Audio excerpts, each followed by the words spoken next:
दोस्तों स्वागत है आपका बिहार न्यूज में। दोस्तों मैं हूं फिरदौस गनी और आप देख रहे हैं केडीबी लाइव। दोस्तों आज हो चुका है महीने की पहली तारीख यानी कि 1 सितंबर 2021। तो आज की बिहार की टॉप न्यूज लग रहे हैं आपके लिए। दोस्तों वीडियो स्टार्ट करने से पहले आपसे रिक्वेस्ट है, अगर आप नए हैं इस चैनल पर तो फिर इस चैनल को सब्सक्राइब भी प्रेस कर दीजिए और साथ में वीडियो को लाइक कर दीजिए, अपने दोस्तों के साथ शेयर भी कीजिए। तो चलिए दोस्तों स्टार्ट करते हैं आज की पूरे बिहार की टॉप न्यूज। दोस्तों प्लास्टिक और थर्माकोल से बने सामान पर अब बिहार में पूरी तौर पर पाबंदी लगेगी। इसको लेकर पर्यावरण, वन एवं जलवायु परिवर्तन विभाग ने सभी जिला अधिकारियों को निर्देश भी जारी कर दिए हैं। विभाग के आदेश के मुताबिक बिहार में 14 दिसंबर की मध्यरात्रि के बाद सिंगल यूज वाले प्लास्टिक से बने कप, प्लेट, गिलास, कटोरी, कांटा, चम्मच, स्ट्रॉ, प्लास्टिक परत वाले कागज के प्लेट समेत सभी सिंगल यूज वाले प्लास्टिक प्रोडक्ट के निर्माण, आयात, भंडारण, परिवहन, वितरण और विक्रय पर रोक लग जाएगी। जब परिवहन एवं वन विभाग ने साफ चेतावनी दी है कि इसका उल्लंघन करने वालों पर आर्थिक दंड के साथ ही सख्त कार्रवाई की जाएगी। जब पर्यावरण, वन एवं जलवायु परिवर्तन विभाग की माने तो प्लास्टिक के कैरी बैग और एकल उपयोग वाले प्लास्टिक जिसमें थर्माकोल भी सम्मिलित है वह भी पर्यावरण के लिए नुकसान और स्वास्थ्य संकट का कारण है। ऐसा देखा जाता है कि पानी, पाउच या फिर बोतल, प्लास्टिक के झंडे, बैनर और अन्य सामान के जलने से जहरीली गैस पैदा होती है। इस प्रकार के सामानों को खा जाने के कारण जानवरों को भी नुकसान होता है। इसीलिए इस तरह के सभी सामान पर लगी पाबंदी को सख्ती से लागू किया जाएगा। जब विभाग के प्रधान सचिव दीपक कुमार सिंह ने बताया है कि अब कोई भी व्यक्ति इस प्रकार के सामानों की खरीद, बिक्री या फिर इस्तेमाल नहीं कर सकता है और आदेश का पालन न करने पर कार्रवाई की जा सकती है। जब पकड़े जाने पर ऐसा करने वालों को 5 साल की सजा या 1 लाख रुपए का जुर्माना हो सकता है। साथ ही मुमकिन है कि दोनों सजा एक साथ भी सुनाई जाए, यानी कि 5 साल की सजा भी होगी और 1 लाख रुपए का जुर्माना भी लग सकता है। यह दोनों सजा एक साथ हो सकती है। इसीलिए जिन लोगों के पास प्लास्टिक और थर्माकोल से बने सामान हैं वे जल्द से जल्द उसे ठिकाने पर लगा दें। उसके लिए समय भी निर्धारित कर दिया गया है। निर्धारित समय के बाद जिस व्यक्ति के पास प्लास्टिक और थर्माकोल के बने सामान मिलेंगे उन पर कड़ी से कड़ी कार्रवाई की जाएगी। 5 साल जेल और 1 लाख रुपए का जुर्माना लगाया जाएगा। दोस्तों देश में जातिगत जनगणना के सवाल पर सीएम नीतीश कुमार ने एक बार फिर से पीएम मोदी के जवाब के इंतजार की बात कही है। जी हां, दरभंगा और मधुबनी के बाढ़ग्रस्त इलाकों का दौरा करके पटना लौटे सीएम नीतीश कुमार ने कहा है कि प्रधानमंत्री नरेंद्र मोदी की तरफ से कोई जवाब नहीं आया है। इंतजार कर रहे हैं क्योंकि निर्णय उनको लेना है। उन्होंने सवालिया लहजे में मीडिया कर्मियों से पूछा है कि ऐसे अभी जनगणना शुरू कहां हुई है। इसके साथ ही सीएम नीतीश कुमार ने उनको यानी कि पीएम मटेरियल कहकर प्रचलित किए जाने को लेकर भी अपनी बात रखी है। उन्होंने पीएम मटेरियल के सवाल पर 2 टूक जवाब देते हुए कहा कि यह सब फालतू बात है। जब पार्टी की मीटिंग का यह काम नहीं था। कोई पार्टी में कुछ बोलता है तो फिर इस पर ध्यान नहीं देते हैं। आपको बता दूं कि 29 अगस्त को जेडीयू की राष्ट्रीय परिषद की बैठक में नीतीश कुमार को पीएम मटेरियल बताया गया। साथ ही प्रस्ताव पास किया गया कि नीतीश कुमार में पीएम बनने की सारे गुण हैं, वे प्रधानमंत्री बनने की योग्यता रखते हैं। दोस्तों सोशल मीडिया में एक मैसेज वायरल हो रहा है जिसमें एक मौलाना साहब राम भजन गाते नजर आ रहे हैं। यह दावा किया जा रहा है कि अफगानिस्तान पर तालिबान के कब्जे के बाद मौलाना का मिजाज बदला है। तालिबान की बर्बरता देखकर इसका राम नाम में विश्वास हो गया है। यह अब लोगों से भी राम गुण अपनाने की अपील कर रहा है। एक फेसबुक यूजर ने इस वीडियो को शेयर करते हुए लिखा है कि अफगानिस्तान के हालात देखकर याद आए श्री राम। कई यूजर्स ने तो वायरल मैसेज के साथ वीडियो भी शेयर किया है। इस वीडियो में मौलाना बकायदा राम भजन गाते सुनाई दे रहे हैं। हमने वीडियो की फ्रेमिंग करके इसे इंटरनेट पर तलाशा तो हम यूट्यूब के एक पेज पर पहुंच गए जहां इस वीडियो को 18 अप्रैल 2020 को अपलोड किया गया था। वीडियो को ध्यान से सुना तो पता चला कि सोशल मीडिया में आधा अधूरा वीडियो शेयर किया जा रहा है। जी हां, जबकि मौलाना का पूरा बयान राम मंदिर निर्माण से जुड़ा हुआ है। हमने इस मौलाना के बारे में जानकारी जुटाई तो पता चला कि वीडियो में दिख रहे मौलाना का नाम मौलाना सादुल नजीब कासमी है, जो बिहार के पूर्णिया जिले के रहने वाले हैं। ये अपने जलसों में हिंदू मुस्लिम दोनों ही धर्मों पर अपने विचार खुलकर रखते हैं। जी डिस्क्रिप्शन में ये भी पता चला कि वायरल वीडियो बिहार के खगड़िया का है जहां एक गांव में जलसे का आयोजन किया गया था। जी हमारी टीम ने मौलाना सादुल नजीब कासमी से संपर्क साधा तो हमने बताया कि वीडियो नवंबर 2019 का है। तो इस तरह हमारी पड़ताल में साबित हुआ कि वायरल वीडियो के साथ किया जा रहा दावा बिल्कुल गलत है। जी आधा अधूरा वीडियो शेयर करके सोशल मीडिया पर भ्रम फैलाने की कोशिश की जा रही है। आप आगे भी इस वीडियो को देखिए। औरों के सुख चैन की खातिर हर संकट में घिरना है, यही राम के लेख की रेखा आ गया अब विश्वास। जब जब राम ने जन्म लिया तब तब पाया वनवास। राम हर एक युग में आए पर कौन उन्हें पहचाना, राम की पूजा की जगने पर राम का अर्थ न जाना। दोस्तों, लगातार बारिश और नेपाल से पानी आने के बाद कोसी और सीमांचल में बहने वाली नदियों के जलस्तर में वृद्धि हुई है। जी सोमवार को शाम 5 बजे बाराज पर कोसी नदी में पानी का डिस्चार्ज 2,35,000 क्यूसेक दर्ज किया गया। वहीं गंगा के जलस्तर में उतार चढ़ाव जारी है। गंगा में पानी बुधवार तक ही बढ़ेगा, लेकिन खतरे का निशान को पार नहीं करेगा। मंगलवार की शाम 5 बजे तक गंगा का जलस्तर 33 मीटर था। जब केंद्रीय जल आयोग की रिपोर्ट के अनुसार अभी गंगा का जलस्तर 4 घंटे पर 1 सेंटीमीटर बढ़ रहा है। गंगा नदी के ऊपरी हिस्से में जलस्तर बढ़ने का सिलसिला जारी है, जिसका प्रभाव मुंगेर जिले में दिख सकता है। जब कोसी नदी में पानी बढ़ने से सुपौल की 1 दर्जन पंचायतों में पानी फैल गया है। तटबंध के भीतर बसे लोगों का अभी बाहर निकलना शुरू नहीं हुआ है। सहरसा में 2 दर्जन से अधिक गांव में बाढ़ का पानी प्रवेश कर चुका है। मधेपुरा के चौसा के बाढ़ प्रभावित क्षेत्र के लोगों ने सोमवार को मुआवजे की मांग को लेकर सड़क जाम करके प्रदर्शन किया। अररिया जिले में बकरा परमान और नूना नदी की जलस्तर में वृद्धि हुई है। कई गाँव में पानी घुस गया है। जब लोगों में दहशत का माहौल है, कई जगह पर कटाव तेजी आई है। जब फारबिसगंज शहर के दर्जनों दुकानों में बारिश का पानी घुसने से कारोबारी प्रभावित हुए हैं। जब कटिहार में 3 दिन के बाद फिर से महानंदा, गंगा, कोसी, कारी कोसी और बरंडी नदी के जलस्तर में बढ़ोतरी हुई है। दोस्तों, अनलॉक 6 जारी होने के बाद आम लोगों को महंगाई का एक और झटका लगा है। जहां राजधानी पटना में सीएनजी और पीएनजी का रेट महंगा हो गया है।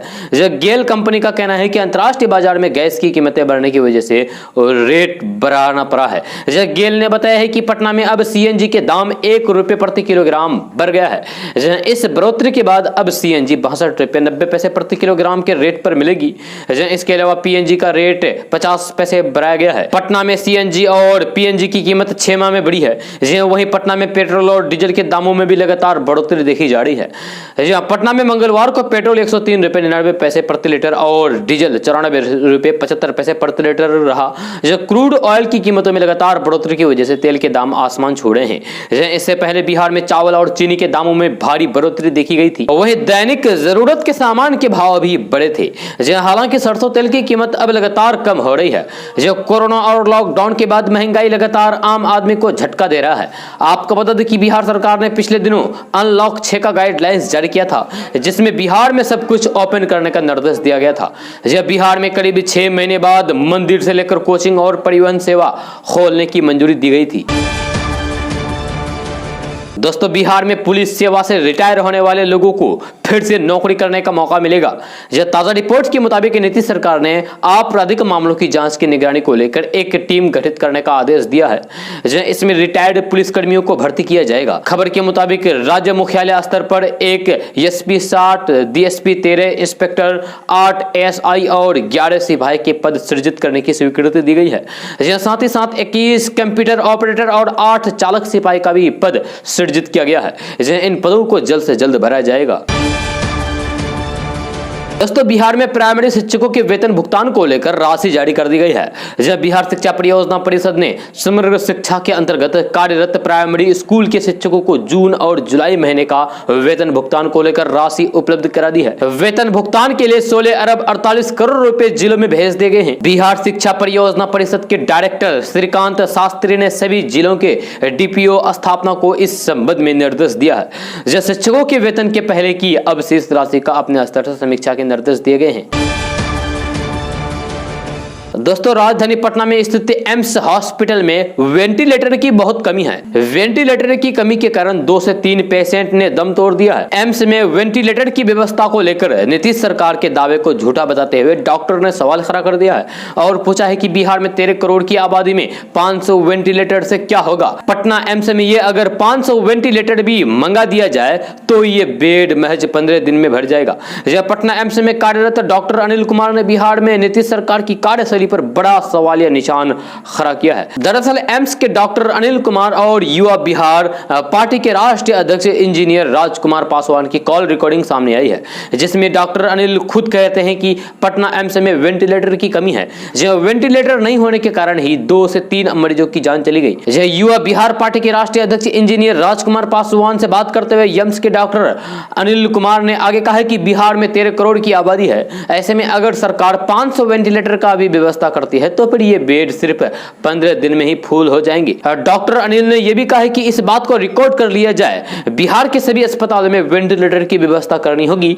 यह पटना एम्स क्वालिटी के हिसाब से दुनिया का नंबर 1 अस्पताल है, लेकिन यहाँ बेडों की कमी है। बताया जा रहा है कि युवा बिहार पार्टी के राष्ट्रीय अध्यक्ष इंजीनियर राजकुमार पासवान ने पटना एम्स में एक वेंटिलेटर बेड की उपलब्धता जानने को लेकर डॉक्टर अनिल से बातचीत की थी, लेकिन उन्हें डॉक्टर ने जो जवाब दिया उससे काफी निराशा हाथ लगी।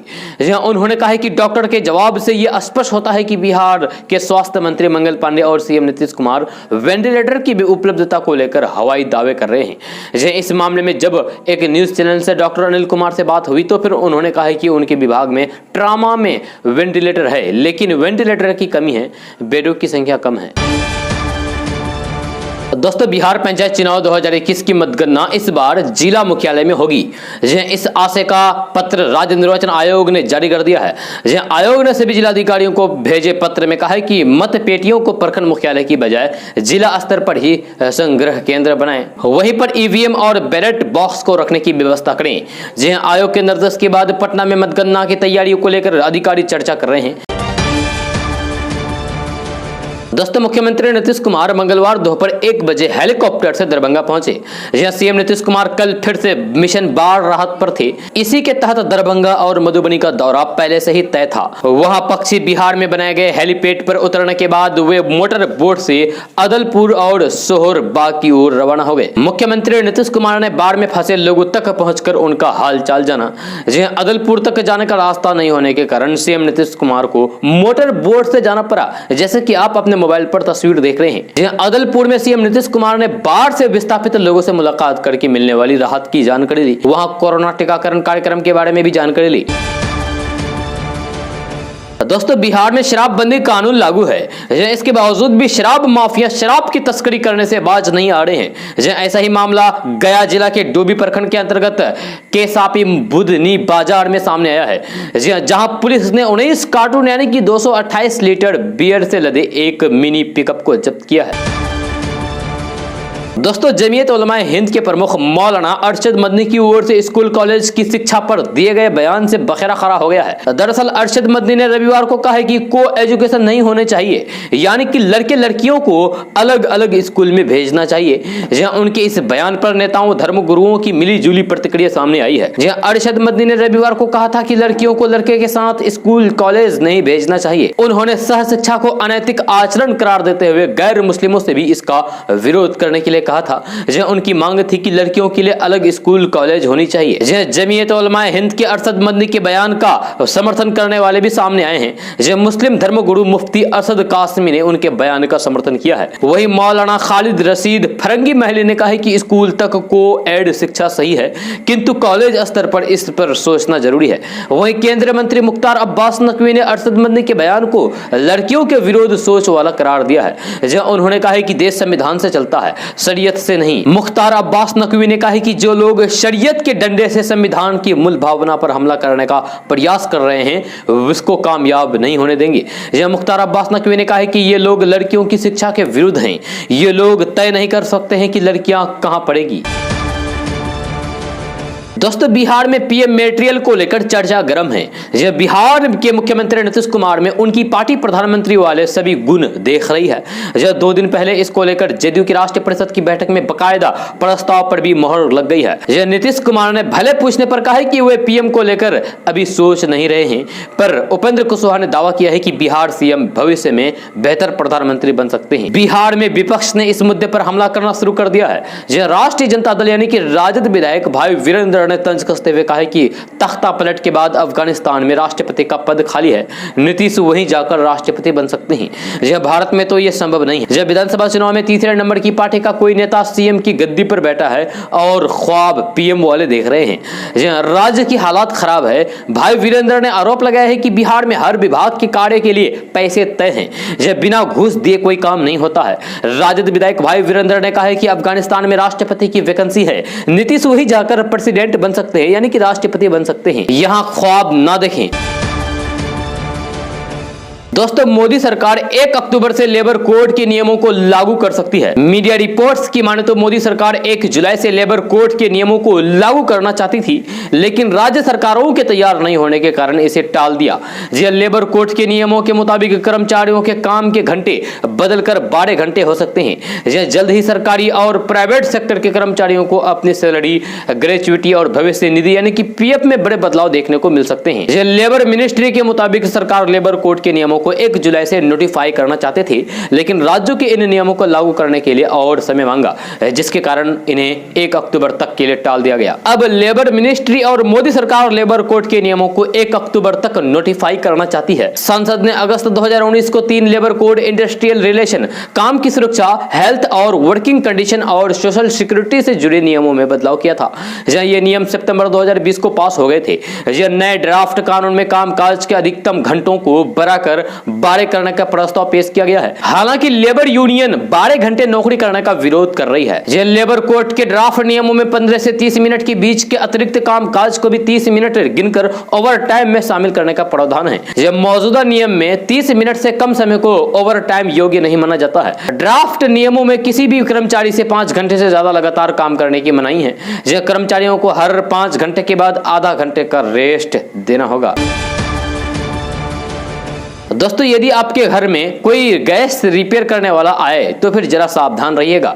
यह कारण यह है कि इन दिनों रसोई गैस रिपेयरिंग के नाम पर लोगों को अच्छा खासा चुना लगाया जा रहा है। फिलहाल इस तरह के कई केस हैदराबाद में सामने आए हैं। चूंकि हैदराबाद में केस रिपोर्ट होने लगे हैं तो लोग ऐसे ठगों से सावधान हैं। ऐसे में ठग अपना निशाना और ठिकाना दोनों बदल सकते हैं। क्या पता आपका राज्य या फिर शहर ही ऐसे ठगों के निशाने पर हो। ठगों ने पिछले दिनों कई लोगों को चपत लगाई है। तेलंगाना टुडे की खबर के मुताबिक बीते रविवार को एक महिला निर्मला को 6,000 रुपए का चूना लगाया गया। एक अन्य व्यक्ति से 3,000 रुपए ऐंठ लिए गए। इसके अलावा और कई मामले सामने आए हैं जिनमें लोगों से बिना वजह हजारों रुपए लिए गए हैं। तो आपके मन में सवाल उठ रहा होगा कि आखिर ये ठगों की चाल है क्या।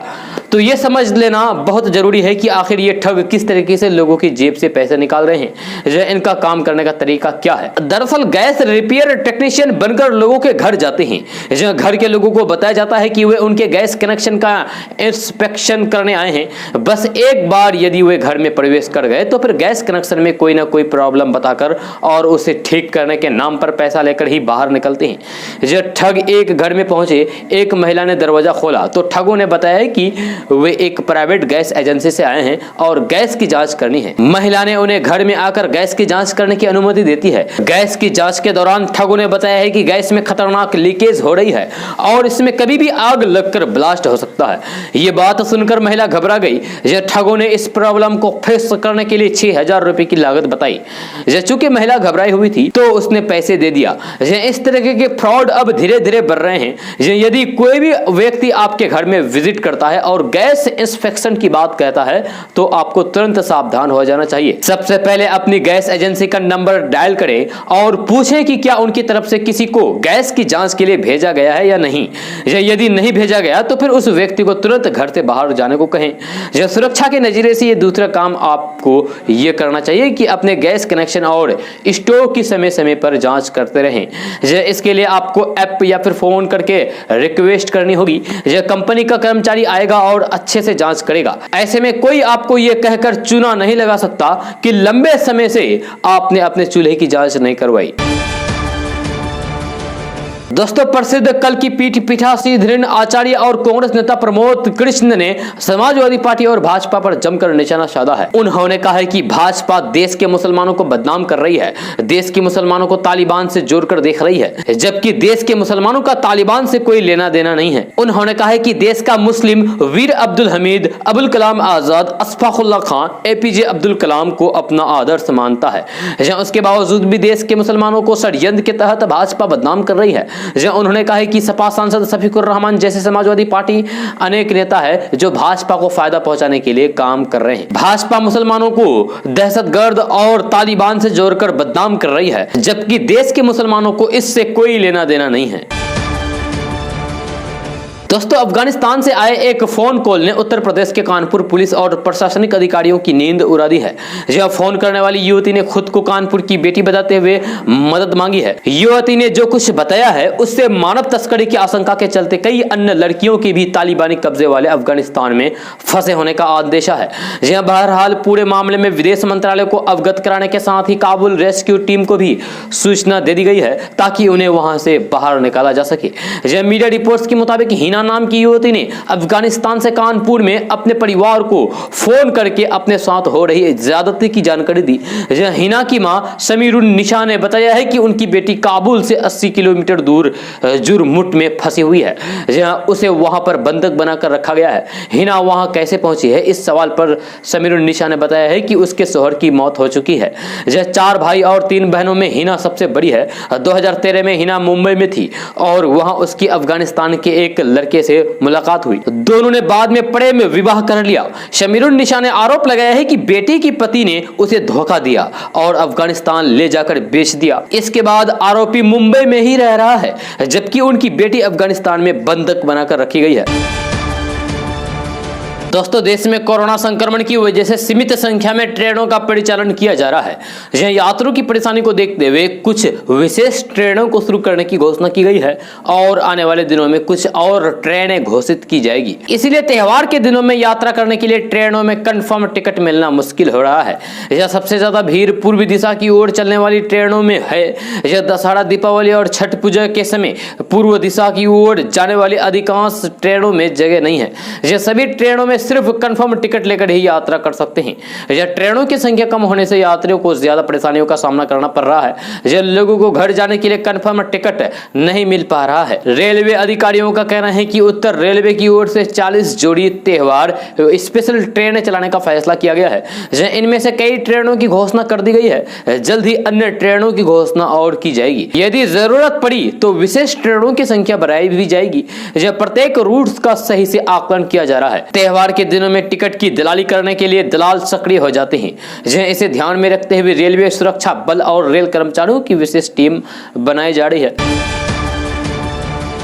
दोस्तों बच्चों को एक ऐसी बुरी आदत लग रही है जिसके बारे में हर माँ बाप को सावधान हो जाना चाहिए। क्योंकि अगर आपने अपने बच्चे पर ध्यान नहीं दिया तो फिर उसकी ये लत आपकी जेब पर भी भारी पड़ सकती है और आपके बच्चे की जिंदगी पर भी। ये लत है ऑनलाइन गेम खेलने की लत। मुंबई में रहने वाले एक 16 साल के बच्चे को पबजी का नाम ऑनलाइन गेम खेलने का शौक था। वह इस गेम के एडवांस लेवल पर पहुंचना चाहता था। इसके लिए मोबाइल ऐप पर पैसे खर्च करने पड़ते हैं। इस बच्चे ने ऐसा ही किया है। उसने अपनी मां के बैंक अकाउंट से 10 लाख रुपए निकाल दिए। इस गेम को कुछ समय पहले भारत में भी बैन किया गया था, लेकिन अब दक्षिण कोरिया की एक कंपनी ने इस गेम को बदलते हुए नाम के साथ भारत में लॉन्च कर दिया है। जब इस बच्चे की मां को इसका पता चला तो फिर उसने अपने बच्चे को डांटा। ये बात बच्चे को बुरी लग गई। फिर उसने एक चिट्ठी लिखी और घर छोड़कर चला गया। जहां उसने चिट्ठी में लिखा था कि अब वो कभी भी वापस घर नहीं आएगा। खैर 24 घंटे की मेहनत के बाद पुलिस ने बच्चे को ढूंढ निकाला और उसे समझा बुझाकर उसे घर वापस पहुंचा दिया। लेकिन यह कहानी भारत के किसी सिर्फ एक बच्चे की नहीं है, बल्कि इस समय हजारों लाखों बच्चे ऑनलाइन गेमिंग की इस बुरी आदत का शिकार है। भारत में करीब 30 करोड़ लोग ऑनलाइन गेम खेलते हैं और 2022 तक यह संख्या बढ़कर 55 करोड़ हो जाएगी।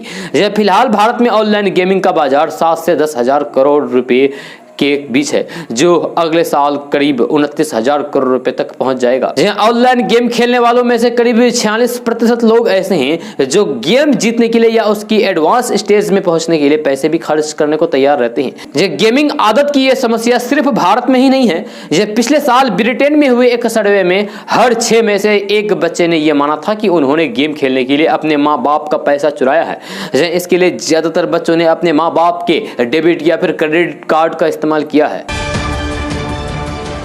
दोस्तों, मथुरा में कृष्ण जन्मोत्सव मनाने पहुंचे मुख्यमंत्री योगी आदित्यनाथ ने एक बड़ी घोषणा की है। आपको बता दूं कि अभी तक मंदिरों और धर्मस्थलों से 100 मीटर की दूरी पर शराब दुकानें और मांस की दुकानें खोलने पर रोक है। ऐसे में सीएम योगी की इस घोषणा के बाद अब मथुरा, वृंदावन सहित प्रदेश के अन्य तीर्थ क्षेत्रों पर मांस और मंदिरा की बिक्री पर रोक लग गई। मुख्यमंत्री योगी आदित्यनाथ ने कहा है कि पूज्य संतों का कहना है कि ब्रिज के सभी क्षेत्रों में मांस की बिक्री पर रोक लगनी चाहिए और ये होना चाहिए। जब प्रशासन इस संबंध में योजना बनाकर जो लोग इस क्षेत्र में कार्य कर रहे हैं उनके पुनर्वास की व्यवस्था करें। दोस्तों, कांग्रेस के पूर्व अध्यक्ष राहुल गांधी ने जलियांवाला बाग स्मारक स्थल का पुनर्निर्माण किए जाने के बाद इसकी भव्यता को लेकर सोशल मीडिया में उठ रहे सवालों का हवाला देते हुए मंगलवार को आरोप लगाया है कि यह शहीदों का अपमान है और ये वही कर सकता है जो शहादत का मतलब नहीं जानता। जहां उन्होंने ट्वीट किया और कहा कि जलियांवाला बाग के शहीदों का ऐसा अपमान वही कर सकता है जो शहादत का मतलब ही नहीं जानता। मैं एक शहीद का बेटा हूं, शहीदों का अपमान किसी कीमत पर सहन नहीं करूंगा। हम इस अभद्र क्रूरता के खिलाफ हैं। राहुल गांधी ने यह भी कहा है कि जिन्होंने आजादी की लड़ाई नहीं लड़ी वे उन लोगों को नहीं समझ सकते जिन्होंने आजादी की लड़ाई लड़ी। दोस्तों, भारत में कोरोना संक्रमण की स्थिति गंभीर होती जा रही है। केरल के चलते पिछले कुछ दिनों से देश में रोजाना 40,000 से भी ज्यादा मामले सामने आ रहे हैं। इसके चलते सक्रिय मामले भी बढ़ रहे हैं और संक्रमण दर में भी बढ़ोतरी हो रही है। पिछले 24 घंटे के दौरान की बात करें तो फिर संक्रमण दर 35 दिन बाद 3% को पार कर गई है। केंद्रीय स्वास्थ्य मंत्रालय की तरफ से सोमवार सुबह 8 बजे अपडेट किए गए आंकड़ों के मुताबिक देश में 42,909 और नए मामले मिले हैं और 380 लोगों की जान गई है। इनमें से 29,000 से ज्यादा मामले और 75 मौतें अकेले केरल में हैं। दोस्तों, किसानों की आय बढ़ाने के लिए कृषि के अलावा पशुपालन भी एक बेहतर विकल्प हो सकता है। यह पशुपालन में अब तक गाय, बकरी और सुअर पालने के बारे में आपने सुना होगा, पर पशुपालन का एक और बेहतर विकल्प है, वह है दुम्बा पालन। जी हाँ, यह भी रोजगार का एक बेहतर विकल्प है। दुम्बा पालन की खास बात यह है कि इसमें कमाई बहुत अच्छी होती है, दुम्बा की मांग भी होती है, साथ ही यह जल्दी तैयार भी हो जाता है। अपने इन्हीं सब खूबियों के कारण यह पशुपालन के जरिए पैसे कमाने का बेहतरीन विकल्प हो सकता है। उत्तर प्रदेश के अमरोहा जिले के किसान गुड्डू अंसारी पिछले 4 सालों से दुम्बा पालन कर रहे हैं। इससे वे प्रत्येक साल यानी कि हर साल लाखों रुपए कमा रहे हैं। उन्होंने बताया है कि वे एक ऐसा रोजगार तलाश रहे थे जिसमें कम समय देना पड़े और बेहतर मुनाफा हो, इसलिए उन्होंने दुम्बा पालन करने का फैसला किया। गुड्डू अंसारी ने बताया है कि शुरुआत में उन्होंने 5 दुम्बा से अपना काम शुरू किया, जिसमें 4 मादा और 1 नर को रखा। इसके बाद उन्होंने 20 और दुम्बा खरीदा। तो आपके मन में सवाल उठ रहा होगा कि आखिर ये दुम्बा है क्या? तो आपको बता दूं कि दुम्बा भैरों की एक जाति है जिनकी दुम चक्की की पाट की तरह होता है और भारी होती है। ईद उल अजहा पर इसकी मांग काफी तेज रहती है। इसकी कीमत भी अच्छी रहती है, इसीलिए लोग इसे काफी पसंद करते हैं। खासकर लोग नर को बहुत पसंद करते हैं। इसके अलावा बच्चे को बेचते हैं। एक बार में दुम्बा एक ही बच्चे को जन्म देती है। ग्राहकों की मांग पर गुड्डू अंसारी उन्हें दुम्बे के बच्चे बेचते हैं। यह दुम्बा 7 महीने से लेकर 1 साल के बीच 9वें महीने में बच्चा देती है। यह शुरुआत महीने में ही बच्चा 25 किलो का होता है। इसकी खूबसूरती और चकली के भारीपन के आधार पर दाम मिलता है। 2 महीने में ही दुम्बा के बच्चे की कीमत 30,000 रुपए तक हो जाता है। जब 3-4 महीने तक होते होते इसके दाम 70 से 75,000 रुपए हो जाता है। जब दुम्बा के दाम नर या फिर मादा नहीं, उसके क्वालिटी पर मिलते हैं। हालांकि मादा दुम्बा की कीमत अच्छी मिलती है जो बच्चे दे सकती है। 1 साल के दुम्बे का वजन 100 किलो हो जाता है। दोस्तों, बिहार के मुजफ्फरपुर शहर से एक बड़ी खबर सामने आ रही है। ताजा रिपोर्ट के मुताबिक मुजफ्फरपुर स्मार्ट सिटी परियोजना के तहत इस शहर को हाईटेक बनाने की तैयारी चल रही है। बहुत जल्द मुजफ्फरपुर शहर को सीसी कैमरे से लेस बनाया जाएगा। यह खबर के मुताबिक स्मार्ट सिटी मिशन के तहत शहर में यानी कि मुजफ्फरपुर शहर में 153 करोड़ रुपए से integrated command and control centre की स्थापना की जाएगी। साथ ही साथ मुजफ्फरपुर शहर में स्मार्ट ट्रैफिक सिस्टम का विकास भी किया जाएगा। इसको लेकर तैयारियां चल रही है। आपको बता दूं कि मुजफ्फरपुर शहर में कमांड एंड कंट्रोल सेंटर के माध्यम से 27 स्थानों पर एटीसीएस ट्रैफिक सिग्नल लगाए जाएंगे। वहीं मुजफ्फरपुर शहर में 108 व्हीकल डिटेक्शन कैमरे लगाए जाएंगे, जबकि 216 लाल पीले हरा तीर वाले सिग्नल भी लगाए जाएंगे। मिली जानकारी के अनुसार यहां 27 ई जंक्शन सिग्नल यातायात को नियंत्रण करने के लिए लगाए जाएंगे। इसके अलावा 275 फिक्स बुलेट कैमरे, 90 पीटीजेड, 175 सीसी कैमरे भी लगाए जाएंगे। दोस्तों, रेलवे ने 58 वंदे भारत ट्रेनें चलाने के लिए टेंडर जारी कर दिया है। जब प्रधानमंत्री नरेंद्र मोदी ने स्वतंत्रता दिवस के अपने भाषण में यह ऐलान किया था कि आजादी के अमृत महोत्सव के अवसर पर 75 हफ्तों में 75 वंदे भारत ट्रेनें शुरू की जाएगी। अब रेलवे इसके लिए सक्रिय दिख रहा है। जी हाँ, गौरतलब है कि अभी सिर्फ 2 वंदे भारत ट्रेनें चल रही है। वंदे भारत ट्रेनें शताब्दी जैसे सेमी हाई स्पीड ट्रेनें हैं। जी हाँ, और इसका किराया भी प्रीमियम होता है। जी हाँ, लाल किले की प्राचीर से 15 अगस्त को दिए गए भाषण में प्रधानमंत्री नरेंद्र मोदी ने कहा था कि आजादी के 75 साल पूरे होने पर देश भर में 75 हफ्ते तक आजादी का अमृत महोत्सव मनाया जाएगा। इसके उपलक्ष्य में रेलवे भी देश के सभी इलाकों को जोड़ने के लिए 75 वंदे भारत ट्रेनों की शुरुआत करेगा। इसके पहले रेलवे सितंबर महीने में भी 44 वंदे भारत ट्रेनों के लिए नए सिरे से टेंडर जारी कर चुका है। इस साल रेलवे अब कुल 102 वंदे भारत ट्रेनें मार्च 2024 तक हासिल करेगा। इनमें से 75 ट्रेनें 15 अगस्त 2023 तक हासिल हो जाएगी। दोस्तों, बिहार की राजनीति में आजकल पीएम मटेरियल की चर्चा ने सियासी गलियारों को गर्म कर रखा है। जदयू के नेताओं ने मुख्यमंत्री नीतीश कुमार को प्रधानमंत्री पद के योग्य बताने की होड़ लग गई है। जी हाँ, इस होड़ की वजह क्या है, इसको लेकर अलग अलग बातें सभी नेता कह रहे हैं। जी हाँ, राजद ने जदयू नेताओं के दावे पर तंज कसते हुए कहा है कि नरेंद्र मोदी जबरदस्ती सीएम नीतीश कुमार को प्रधानमंत्री बना देंगे तो बन पाएंगे, वरना ये अपनी हद में ही रहेंगे। वहीं कांग्रेस ने कहा है कि बिना परीक्षा दिए ही नीतीश कुमार आखिर कैसे प्रधानमंत्री पद की परीक्षा में पास होंगे। इसी बीच जदयू के राष्ट्रीय अध्यक्ष ललन सिंह ने कहा है कि नीतीश का चेहरा किसी भी दल को पसंद नहीं है। जदयू के राष्ट्रीय परिषद की बैठक में आरसीपी सिंह ने सबसे पहले अपनी पार्टी को मजबूत करने की बात कही, तो उपेंद्र कुशवाहा लगातार कह रहे हैं कि उनके नेता पीएम के लिए योग्य हैं। जब पीएम मटेरियल की चर्चा के बीच ये सवाल उठ रहा है कि क्या नीतीश कुमार प्रधानमंत्री नरेंद्र मोदी को चुनौती देंगे। ऐसे सवाल जदयू और भाजपा के नेताओं से लगातार पूछे जा रहे हैं। ऐसा ही एक सवाल पर ललन सिंह ने कहा है कि नीतीश कुमार में प्रधानमंत्री बनने के लिए पूरी काबिलियत है। जदयू के राष्ट्रीय परिषद ने इसको लेकर प्रस्ताव भी पास किया है, लेकिन उनके नेता प्रधानमंत्री पद के लिए दावेदारी नहीं करने जा रहे हैं। इसके पीछे वजह है ये है कि नीतीश कुमार को देश का कोई भी दूसरा राजनीतिक दल पसंद नहीं करता है। उनके चेहरे को कोई राजनीतिक दल स्वीकार नहीं करता।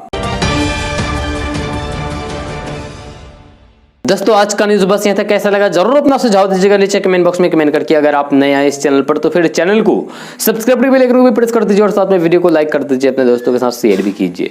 तो चलिए दोस्तों, फिर मिलते हैं अगले वीडियो में। जय हिंद, जय बिहार।